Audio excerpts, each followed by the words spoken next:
आज मेरे 5-6 सवाल हैं केजरीवाल जी से, इससे पहले कि वो अपने आप को ईमानदारी का सर्टिफिकेट देना शुरू करें और ईमानदारी पर ढकोसला करें, लेकिन प्रश्नों के जो उत्तर हैं वो ना दें, ऐसे तो काम नहीं चलेगा। क्योंकि लोकतंत्र में प्रश्न पूछे जाते हैं और उनका जवाब देना अनिवार्य है। और मुझे लगता है कि जिन लोगों को डेमोक्रेसी में, लोकतंत्र में भरोसा है, वो ये भी जानते हैं कि उनका जो विश्वास है वो मतदान पर होता है, ना कि मद्यपान पर। यहाँ पर ये मद्यपान पर भरोसा रखने वाले लोग दिखते हैं, जो जिस तरीके की इनकी एक्साइज पॉलिसी रही। मेरा पहला प्रश्न है 25 अक्टूबर 2021 को, और ये कागज आप सबके समक्ष में दिखाना चाहती हूँ। ये कागज है 25 दिसंबर 2021 को एक्साइज डिपार्टमेंट ने नोटिस दिया इन सारी कंपनियों को जिनको मद्यपान से जुड़े हुए लिकर लाइसेंसेस दिए गए। इस पर क्या एक्शन हुआ, क्या कोई काम हुआ, नहीं हुआ, कार्रवाई हुई, नहीं हुई, और इसका क्या इन्वेस्टिगेशन, क्या स्थिति है, ये बताएं। और तारीख नोट कर लीजिए 25 अक्टूबर 2021 को। अक्टूबर 25 अक्टूबर 2021। उसके बाद 14 जुलाई 2022, यानी सिर्फ एक हफ्ता पहले की बात है, जिसमें कैबिनेट नोट के बिना अप्रूवल के हफड़ तफड़ में, क्योंकि उसमें 48 घंटे का भी समय रहता है, जिसमें नोटिस जारी होने चाहिए, 48 घंटे पहले एलजी के पास जाना चाहिए, बिना किसी काम के, बिना किसी प्रोसेस को फॉलो किए, बिना किसी नियम और कानून को फॉलो किए हुए 144.26 करोड़, मैं एक बार आंकड़ा दोबारा से चेक करके आपको बता देती हूँ, 144.36, 26 नहीं 36 करोड़, 144.3636 करोड़ का जो वेवर है, क्या वो मनीष सिसोदिया जी के नेतृत्व में उन कंपनियों को दिया गया बिना नियम, बिना कानून का पालन किए? फिर क्योंकि लिकर कार्टेल दिल्ली में चल रहा है, एक पूरा का पूरा एक गैंग है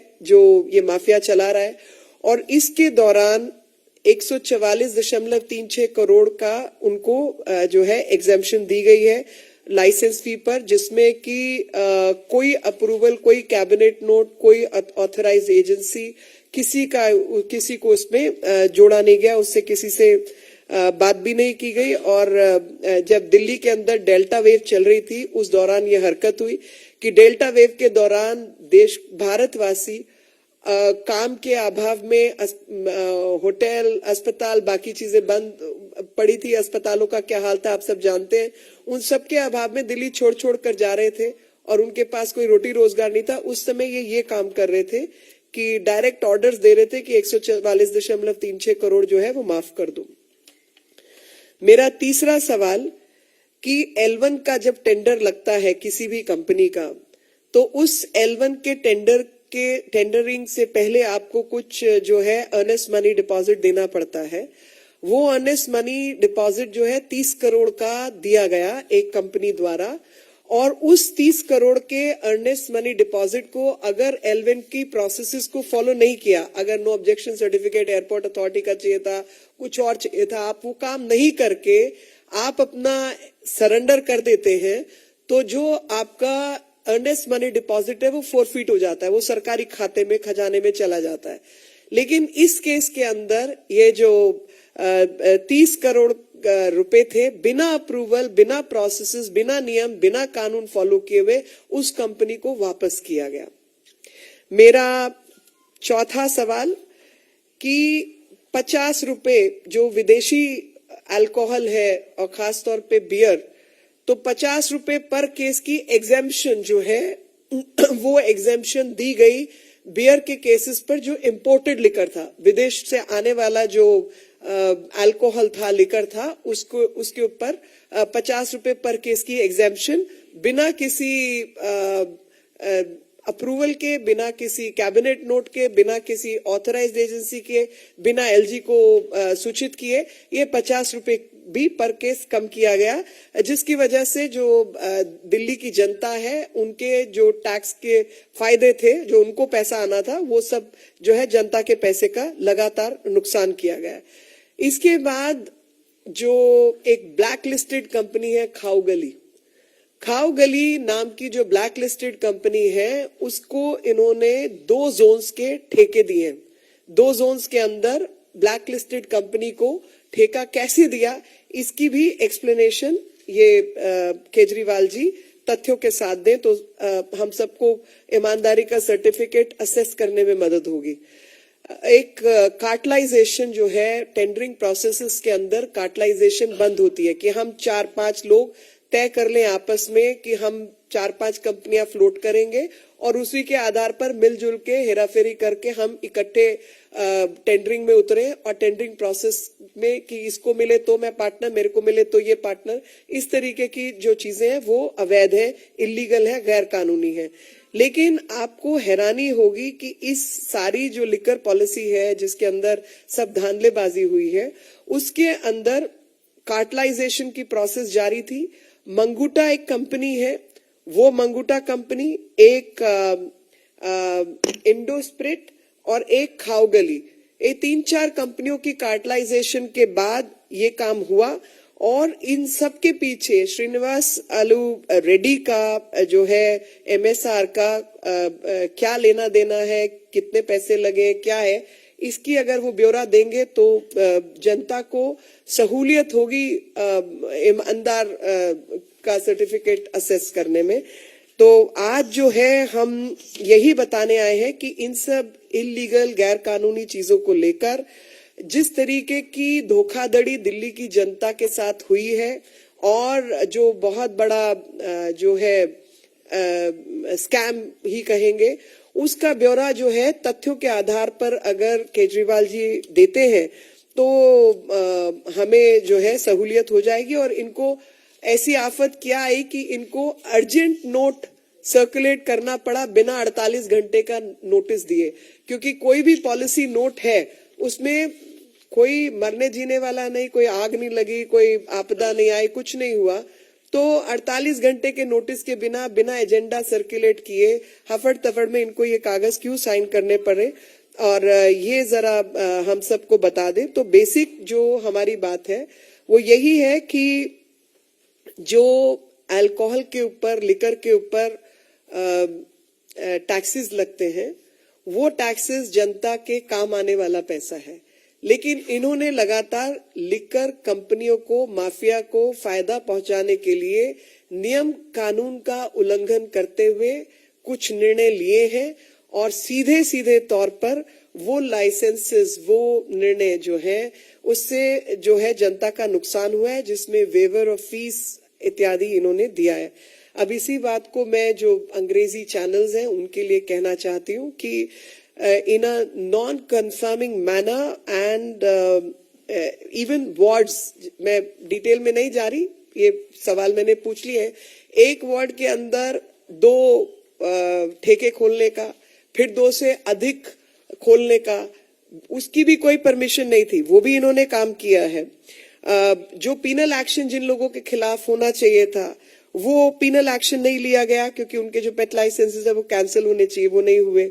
जो स्कूल आदि हैं उनके आसपास ठेके खोलने का, मार्केट प्लेसेस जहां पे महिलाएं, और जैसे साउथ एक्स मार्केट है, कोटला में ऑलरेडी एक ठेका चलता था, एक और इन्होंने खोला, जनता की हाहाकार मची, महिलाओं के ग्रुप, सिविल सोसाइटी और सबने इसका जो है विरोध किया।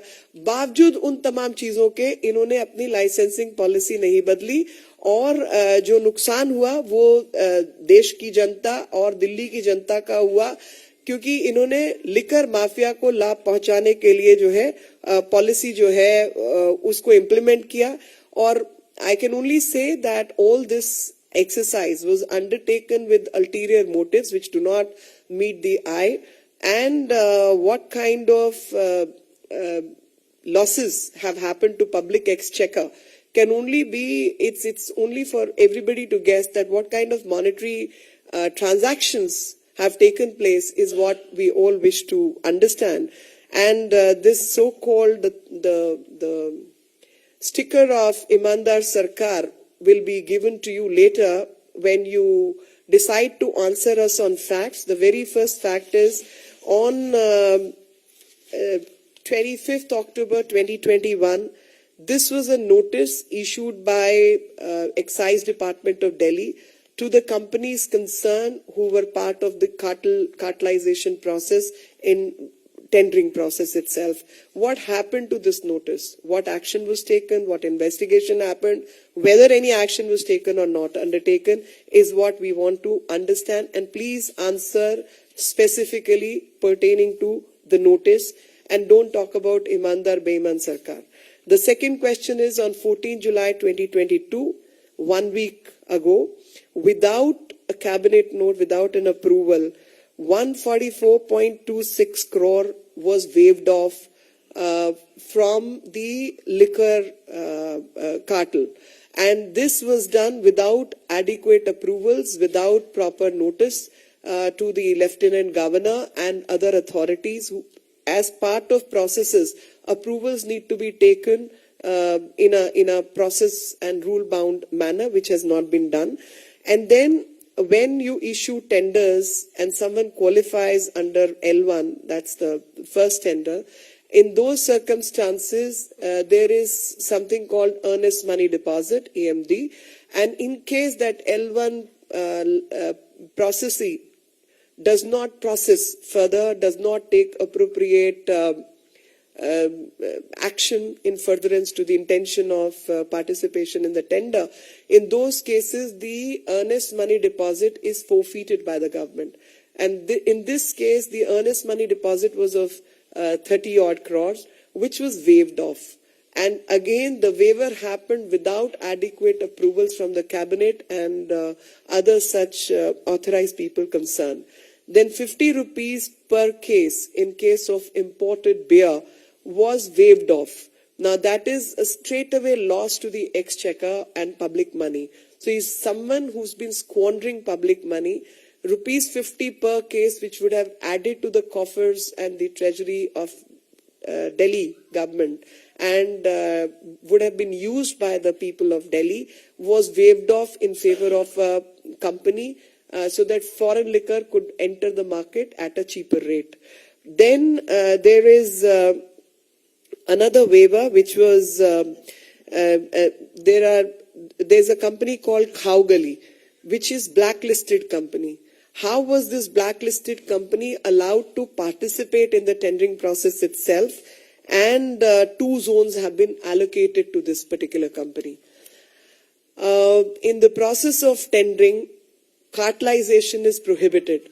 And in this case, the sincere request is to investigate this particular part, that Manguta is one company, Indospirit is another company, and Khaugali is the third company. These companies formulated a cartel, and through the cartelization process, and at the back, I have no knowledge, but I would want everyone to investigate. Is this Srinivasalu Reddy, MSR, whose money is behind these companies? That needs to be brought forward, and Mr. Kejriwal can answer. In fact, in respect of cartelization, the blacklisted companies cannot participate. The manufacturers of the alcohol cannot be the distributors. That's another point in the entire tendering process. In this case, the manufacturers were also the distributors. That is where this tendering process was wrong. And all this happened under the leadership of Mr. Sisodia, and Mr. Kejriwal was the one who was chairing these meetings. I think they both need to come forward and answer these questions. खास तौर पर ये तो पता चलना चाहिए कि जो अल्कोहल बनाने वाली कंपनियां हैं, वो कंपनियां कभी भी बेचने वाली कंपनी नहीं हो सकती. तो वो भी टेंडरिंग प्रोसेस से प्रोहिबिटेड है, लेकिन इन्होंने वो काम भी किया. So I think we've asked these questions, and I would request Mr. Kejriwal to specifically answer these questions. ये सब प्रश्नों का वो जवाब दे. तो ईमानदार बेईमानी का जो तगमा है, वो तो दिल्ली की जनता आपको लगाएगी और देश की जनता देख रही है. लेकिन इधर उधर की बात नहीं करें और सीधे प्रश्नों का सीधा जवाब दे, तो हम सबको तगमा देने में आसानी होगी. एलजी साहब का धन्यवाद करना चाहता हूं कि बहुत दिनों से भारतीय जनता पार्टी भी आंदोलन कर रही थी कि नई शराब पॉलिसी जो उसके खिलाफ और वो उसमें भ्रष्टाचार है। और आज बड़ी खुशी है कि एलजी साहब ने सीबीआई जांच के आदेश दिए। भारतीय जनता पार्टी इसका बहुत ही स्वागत करती है। इससे भ्रष्टाचार एक्सपोज होगा। साथ ही साथ मैं कहना चाहता हूं कि इसमें जो मुद्दे लिए गए, जिसको अभी मीनाक्षी जी ने जिक्र किया है, इन मुद्दों के अलावा भी बहुत से ऐसे मुद्दे हैं इसमें, इस शराब नीति में, जिसकी भी जांच होने की बहुत जरूरत है। मैं आपको ध्यान कराना चाहता हूं कि जिस समय नई शराब नीति अनाउंस हुई, उस समय 2.5% जो कमीशन है वो 2.5% कमीशन शराब की जो ठेकेदार उनको दिया जाता था, जिसको बढ़ाकर 12.5% किया गया। सीधे 10% का फायदा शराब माफिया को देने का काम केजरीवाल सरकार ने किया है। दूसरा एक सवाल है कि क्वालिटी कंट्रोल, जो शराब बिकेगी उसकी क्वालिटी कंट्रोल के लिए गवर्नमेंट एजेंसी की लैब होती थी, लेकिन इस नई शराब नीति में छूट दी गई कि जो नई शराब की मैन्युफैक्चरर हैं वो अपनी खुद लैब बनाए और खुद ही चेक करे और खुद ही सर्टिफिकेट दे। तो एक बहुत बड़ा एक सवाल है, क्योंकि शराब माफिया जिस तरह से शराब बेचेंगे और सस्ती बेचेंगे, स्कीम लगाकर बेचेंगे, 1+1 बेचेंगे, तो क्वालिटी की कोई गारंटी नहीं होगी, क्योंकि उनकी खुद की लैब होगी, वो खुद ही सर्टिफिकेट देंगे। इस बात की भी जांच होनी चाहिए। दूसरा, जिस तरह से शराब माफिया को फायदा पहुंचाने के लिए भारत के इतिहास में हर राज्य में धार्मिक और पवित्रता के आधार पर 21 ड्राई डे दिल्ली के अंदर अभी तक आजादी के बाद थे, जिसको शराब माफिया के दबाव में, उनके कारण से उनको फायदा पहुंचाने के लिए उन 21 ड्राई डे को कम करके 3 कर दिया गया। मैं आज केजरीवाल जी से पूछना चाहता हूं, क्या गुरु नानक जयंती, रामनवमी, कृष्ण जन्माष्टमी, होली, दीपावली, मुहर्रम, ईद, इन सब त्योहारों पर भी शराब बिक्री होगी? और आप सब लोगों को पता है किस तरह से त्योहार के दिन में जब लोग फ्री होते हैं तो जो शराब लगभग 20,000 करोड़ की शराब दिल्ली में पर एनम बिकती है, वो जाकर उन दिनों में सबसे ज्यादा बिकेगी। और ये सब किया गया है शराब माफिया को अधिक से अधिक फायदा पहुंचाने के लिए। ये वही केजरीवाल जी हैं जो ये कहते थे स्वराज आंदोलन में, जब इनकी सरकार नहीं बनी थी, तो इन्होंने एक पुस्तक लिखी थी जिसके संपादक के रूप में उन्होंने, आशीर्वाद के रूप में अन्ना हजारे जी ने उसको संपादकीय लिखी थी। और उसमें केजरीवाल ने कहा था कि कोई शराब का नया ठेका खुलना नहीं चाहिए, क्योंकि नया ठेका खुलता है तो सोसाइटी में तनाव होता है, और अगर नया ठेका कोई खुले तो महिला और जो आरडब्ल्यू है वो संगठनों से बात की जाए। मैं आज केजरीवाल जी नई शराब नीति लागू की, जिसमें 250 से बढ़ाकर लगभग 1000 ठेके खोल दिए। वो अनऑथराइज कॉलोनी में खोले, वो गांव में खोले, वो गली मोहल्ले में खोले, जहां मास्टर प्लान उसकी इजाजत नहीं देता है, लेकिन शराब कंपनियों को फायदा पहुंचाने के लिए उन्होंने ये काम किया। आज पूरी तरह स्पष्ट है कि अरविंद केजरीवाल जी के 2 मंत्री, स्वास्थ्य मंत्री, चाहे पंजाब हो दिल्ली हो, दोनों मंत्री जेल में है, और सत्येंद्र जैन जी को तो बेल भी नहीं मिली है। और केजरीवाल जी जिस दिन सत्येंद्र जैन जेल गए थे, उस दिन भी यही कह रहे थे, वो कह रहे थे कि सत्येंद्र जैन निर्दोष हैं, वो बरी होंगे, और वो खुद ही वकील बन गए थे, खुद ही जज बन गए थे, और उनको उन्होंने क्लियरेंस दे दी थी, एनओसी दे दी थी अपनी तरफ से। और आज वही काम वो इस शराब नीति पर, इस सीबीआई जांच पर भी वो यही बात कह रहे हैं। तो ना तो वो संविधान को मानते हैं, ना कानून को मानते हैं। जो केजरीवाल कहें वही सही। आज केजरीवाल जी भ्रष्टाचार का पर्याय बन गए हैं। भ्रष्टाचार यानी अरविंद केजरीवाल कोई भी पॉलिसी बिना भ्रष्टाचार के वो लाते नहीं है, चाहे वो डीटीसी की नई बसें खरीदनी हो, चाहे वो दिल्ली जल बोर्ड की बात हो।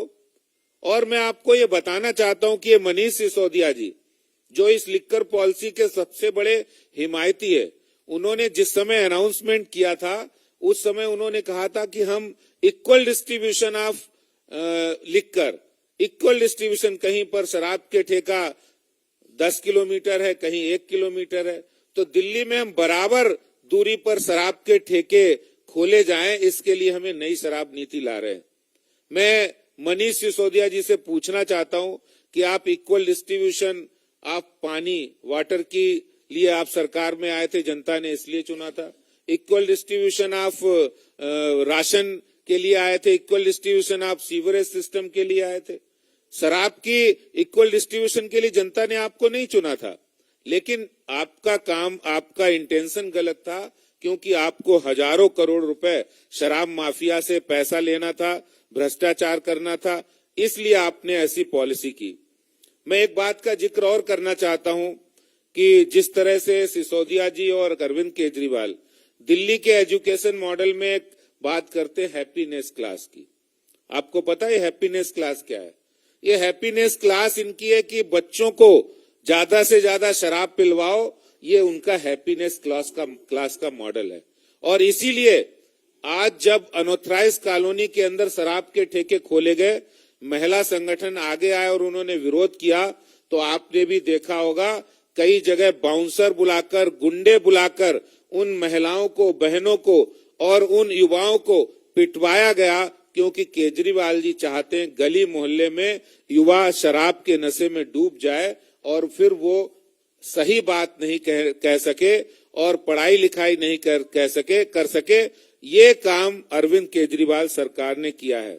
मैं आज सीबीआई जांच का तो स्वागत करता ही हूं, लेकिन केजरीवाल जी से पूछना चाहता हूं कि जिस तरह से आपने बेशर्मी ओढ़कर उस अपनी बातों को हमेशा सच कहने का कारनामा करते हो, पंजाब में जाकर आप कह रहे कि शराब नशा बंदी करेंगे, गुजरात अभी गए, कह रहे यहां पर शराब बंदी है, हम इसको अच्छी तरह लागू करेंगे।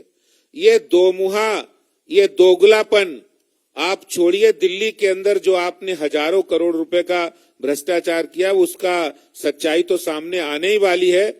ये जो शराब की नई नीति है, इसके कारण से जो हजारों करोड़ रुपए भ्रष्टाचार करके इसका फायदा जो पंजाब में और आम आदमी पार्टी को मिला है, वो सिर्फ और सिर्फ उन्होंने अपने फायदे के लिए नई शराब की नीति लाए हैं।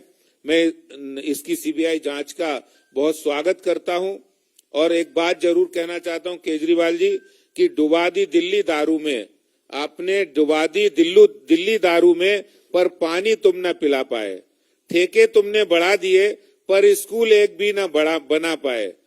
पीने की उम्र घटा दी तुमने, पर प्रदूषण तुम न घटा पाए। और नशा बांट दिया युवाओं में, पर रोजगार तुम न दिला पाए। सर जी, आपके इन करतूतों में निश्चित रूप से बहुत बड़े करप्शन और भ्रष्टाचार की बू आ रही है। और मैं आज भारतीय जनता पार्टी की ओर से कहना चाहता हूं, केजरीवाल जी चुप हम नहीं बैठेंगे। कल हम एक प्रचंड प्रदर्शन दिल्ली में इस पॉलिसी के खिलाफ, जिस तरह हमारा आंदोलन चल रहा था, हम एक प्रचंड प्रदर्शन करने वाले हैं। कल केजरीवाल जी के ऑफिस पर, घर पर, कहीं पर भी निश्चित होगा, हम इस प्रदर्शन को करेंगे। यही बात हमें कहनी है। Say all I can say at this moment is that the documents are there, signatures are there. People who were involved in the policy change without taking adequate permissions is all there. One of the ministers is in jail, who on the charges of money laundering. Other minister's name is cropping up in excise related issues. Under these circumstances, I think the leader of such people, Mr. Kejriwal, must come in the open and answer these questions. So, one line which is in Hindi, "Chor ki dadi mein tinka," is what comes to my head. That the fact is that instead of engaging in rhetoric, Manish Sisodia is going to be targeted. Nobody knew. He must be knowing. That's why he's speaking like this. I have no knowledge. Even till date, I have maintained that documents would have been signed by one or the other, and it's a matter of record. I have not said it's Sisodia or Mr. Kejriwal, whatever, but he's been chairing those meetings, number one. Number two, so far as the work done by his government is concerned, regarding the work done, I've raised these questions. Instead of engaging in rhetoric, he should answer these questions. And that would indicate what his government has been wanting to do or not wanting to do. Future तो इनका क्या है वो ये देख के बताए ना. इनके जो कारनामे हैं वो ये बेहतर जानते हैं. मेरे को जानकारी नहीं है कि सिसोदिया जाएंगे या ये जाएंगे या कौन जाएंगे, मगर ये जानकारी इनके पास जरूर होगी कि किसके दस्तखत कहां पर है. हमारे पास जानकारी नहीं है. हम तो खाली कागजों के आधार पर क्या है नियम के अनुसार रूल 57 है जो रूल्स ऑफ बिजनेस होते हैं, उसमें एक बार मैं चेक कर लूं 47 है या 57 है. 57 ही है. तो 57 के मुताबिक अगर कोई भी गैर कानूनी चीज टेंडरिंग प्रोसेस में इसमें उसमें अनियमितता होती है तो उसको चीफ सेक्रेटरी फ्लैग ऑफ करते हैं. तो इस केस में भी चीफ सेक्रेटरी ने फ्लैग ऑफ करके वो एलजी के पास भेजा, उस पर कार्रवाई हुई है. कागज किसके, हस्ताक्षर किसके, जानकारी इनके पास है. तो ये जानते होंगे. मैं अपनी तरफ से नहीं बोल रही, पर अरविंद जी जैसी बात कर रहे हैं तो जाहिर है मनीष सिसोदिया के ही सिग्नेचर्स होंगे. ये अरविंद जी कह रहे हैं, मैं नहीं कह रही. हम किसकी औलाद है, वो किसकी औलाद है, ये बादशाह जो है एक मुख्यमंत्री को शोभा नहीं देती, खासतौर पे जब वो मेयर्स का कार्यक्रम अटेंड करने के लिए सब नाटक कर सकता है. लेकिन विशेष बहुत छोटा सा है कि जो सवाल आपसे आपके लिकर पॉलिसी के पूछे गए हैं, आप बताइए 140.36 करोड़ आपने क्यों छोड़ा. आप बताइए 50 रुपए पर केस आपने क्यों छोड़ा. आप बताइए कि जहां टैक्स जो मिलता था हिस्सा लिकर वालों को 2.5% मिलता था, आपने बढ़ाकर 12.5% क्यों किया. आप ये या 10% जो टैक्स उनका था उसको घटाने का काम क्यों किया. आपने पैसा वापस क्यों किया, अर्नेस्ट मनी को वापस क्यों किया. ये सब चीजों के जवाब दीजिए ना जी. बाकी चीजें तो जांच का विषय है. मुद्दों पे बात कीजिए, क्योंकि इस देश में जो नियम कानून बने हैं वो हमने नहीं बनाए. 2014 से पहले के नियम कानून है जो कि गैर कानूनी काम करने वालों पे लागू नहीं होते थे, अभी लागू होने शुरू हो गए. वो लागू होने चाहिए. और जिन्होंने गलत काम किया उनकी तैयारी भी रहनी चाहिए, क्योंकि देश के नियम कानून अपना काम करेंगे. सो I'm back again. Look, I do not know the deeds of Mr. Sisodia. I haven't even named him. I do not know the deeds of Mr. Kejriwal. I have not named him in that sense. I have only named the people that he in his leadership position, if there is a malpractice happen, who are the direct beneficiaries in those malpractices? Who are the people who have made a fool out of the public money, who have usurped the public exchequer's money? That's what they need to answer. They need to answer on these questions. Why have they chosen the policy they have chosen and legitimize the illegal gains? They have to answer that. तो Singapore से related मेरे पास एक मैं थोड़ा search कर रही थी. The new form of coronavirus in Singapore is said to be very dangerous for children. It could reach Delhi in the form of a third wave. My appeal to the central government: 1, cancel all air services with Singapore with immediate effect. 2, work on vaccine alternatives for children on a priority basis. The Delhi Chief Minister said in a tweet in Hindi on Tuesday. And Singapore के जो foreign minister थे Vivian Balakrishnan also slammed Kejriwal, saying politicians should stick to facts. There is no Singapore variant. This is the history of this man. This is how he's treated Singapore in the past. This is how he tried to create rift between India and Singapore, which is a friendly nation. Do you trust this person? I have nothing more to say.